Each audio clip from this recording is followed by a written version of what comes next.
Парламенттин бүгүнкү жыйыны төрага шайлоо менен башталды. Көпчүлүктүн коалициясы куралган соң, алар бир добуштан Асылбек Жээнбековдун талапкерлигин сунуштарын буга чейин эле билдиришкен. Бирок алдын ала көпчүлүккө дайым болуп калганы менен процедуралык иштер узакка созулуп кетти.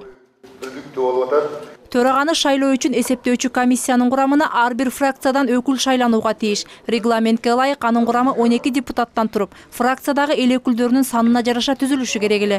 Бирок комиссиянын курамына КСДП фракциясынан көп өкүл кирип калганы айрым депутаттарга жаккан жок. Бул фракциядан 4 депутат, республика ата журттан 3, ал эми калган фракциялардан бирден өкүл кирери жарыя кылынды. Бул узун талкууга жем таштады. Ушул бойдон 5 жыл ушундай пропорциональный болуп кетебизби?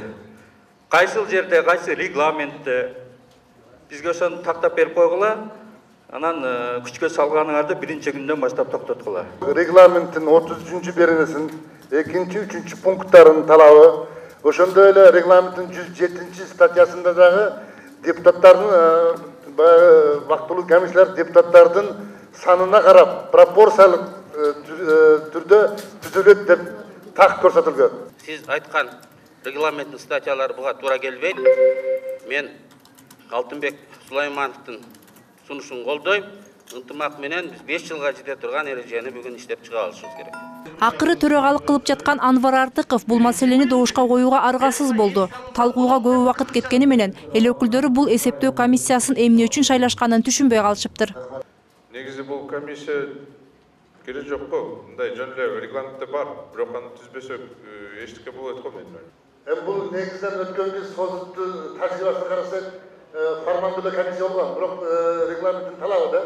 Убактылуу түзүлгөн бирдиктүү парламенттик комитеттин лидери катары Өмүрбек Текебаевди шайлап алышкан соң, төрагалыкка талапкер Асылбек Жээнбековго суроолор жамгырдай жаады. Депутат Чолпон Жакупова журналисттерди аккредитациялоо калыс болбой жатканын айтып, төраганы жарга такады. Ал эми Мыктыбек Абдулдаев депутаттык артыкчылыктар менен кол тийбестиктерден баш тартасызбы деп суроо салды. Анын пикиринде, артыкчылыктар жөнөкөй депутаттарда эмес, дал ушул төрагада көбүрөөк. Бирок төрага мындай пикирди колдобой турганы анык болду. Депутаттын артыкчылыктуу деле привилегиялары жок. Ал привилегиялар кызматын аткаруу гана багытталган привилегиялар. Жогорку кеңеште жыргап кете турган автопарк жок. 10 Кадиллак келген алдагы шостун жардам менен бүгүнкү күндө бекер келген бизге. Ошо машиналардан 10-ун биз жогорку кеңеш алганбыз. Эмне үчүн? Ичинде машинный парк аябай эле эски. Акыркы машиналар 2007-2008 алынган. Ошондой эле буга чейин коомчулукта катуу талкууга алынган депутаттар үчүн кресло боюнча төрага өз пикирин айтты. Бул маселеде маалымат берүү жагынан уттуруп койдук деген төрага креслолор баары бир сатылып алынарын маалымдады. Депутаттык кол тийбестикти жоюуга дагы төрага каршы пикирин билдирди. Айрыкча өкмөт менен талаш тартыштар болот. Ошондо депутаттар мыйзаманы сөз үчүн коргойт деп ошол ишеним менен коркпой, чочубай айта турган мындай эрки болуш керек. Бирок жогорку кеңешке укук органдары келсе, мен депутат катары, фракциянын мүчөсү катары, ал депутатка айталам. Барып туруп, ушу жумуш боюнча сага иш козголдубу? Тергөөдөн өт. Бирин-бири кайталаган суроолор жана ийгилик каалоолор да болбой койгон жок. Ондон ашуун депутаттын суроолоруна жооп бергиче эле 1 сааттан ашык убакыт өттү. Андан соң эл өкүлдөрү жашыруун добуш берүүгө киришти. Жыйынга 119 депутат келген.